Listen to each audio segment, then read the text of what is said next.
still got something to prove. Yeah. Well, that's the thing. He always feels as though he has. No, he always finds something that he feels as though he's got a point to prove. Like last season was probably the Ballon d'Or, which, let's be honest, he was never going to win because he doesn't play for Real Madrid or Barcelona. Then again, a Paris Saint-Germain player would it? But he used to play for Barcelona. The greatest Liverpool transfer in the Premier League era for me. Really? Mm-hmm. That's interesting. In terms of value, in terms of influence, in terms of...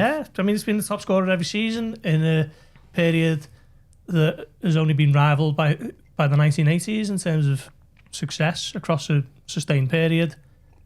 Top player, uber professional, role model, everything you want to say about him. He is top class, isn't he? So, yeah. I mean, you can have the debate over who was better, him or Luis Suarez and whatever else, and maybe the aesthetics would say Suarez, but for me, Salah has been an incredible player across a real sustained period now, and one of the greatest ever. It's a long time, isn't it? It's a long time that he's been here. And you just go right back to when he came, and we knew him from Chelsea. We knew him as the winger who didn't get much of a chance under Mourinho. He was on the pitch the day of the Chelsea defeat when Gerrard slipped. He was on the pitch for Chelsea that day, one of his few appearances for them. So you knew him from there, and he'd obviously gone away and he proved it with Roma. And there was obviously lots of talk around, and you still hear it now about how Jurgen Klopp wasn't sure about him. He wasn't his pick necessarily. So you take all that, and I mean, how many transfers have we seen over the years that don't work out? And you're talking about someone who's still here over 8 years later, and everything he's achieved, everything he's become.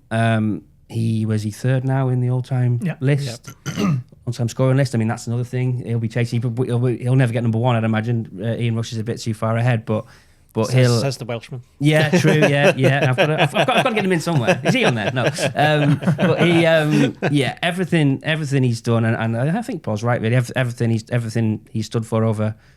He's been the symbol. He's been the face, hasn't he? He's been the face of everything for most of this past decade, and he's certainly a Liverpool legend now. I mean, the interesting thing for me is that he came. There wasn't really. I don't ever remember there being much pressure on him when he first started. It was like he was a. I remember thinking he'd be a good understudy for Mane. He was a club record sign. He was a club record sign, and I don't really remember there being like a lot of. Because Mane had played on the right the season before, hadn't he? And I remember thinking, he's had a good season, but it'd be nice to rest Mane now and again. Oh, there's this lad who used to play for Chelsea. Yeah, he'll do.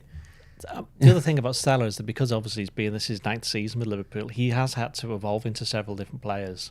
And there's every chance that over the course of this season now, he's obviously got another season after that, he'll have to evolve further again because he's now 33 and he's, we're not getting any younger, are we? Yeah, well, this is his third sort of forward line that he's playing in, isn't it? You think of the iconic trio now of Mane, Salah and Firmino, and then he adapts his game to play alongside Nunez and Diaz. Obviously, Diogo Jota's in and around that time as well. And now it's Isak, Ekitike, Gakpo.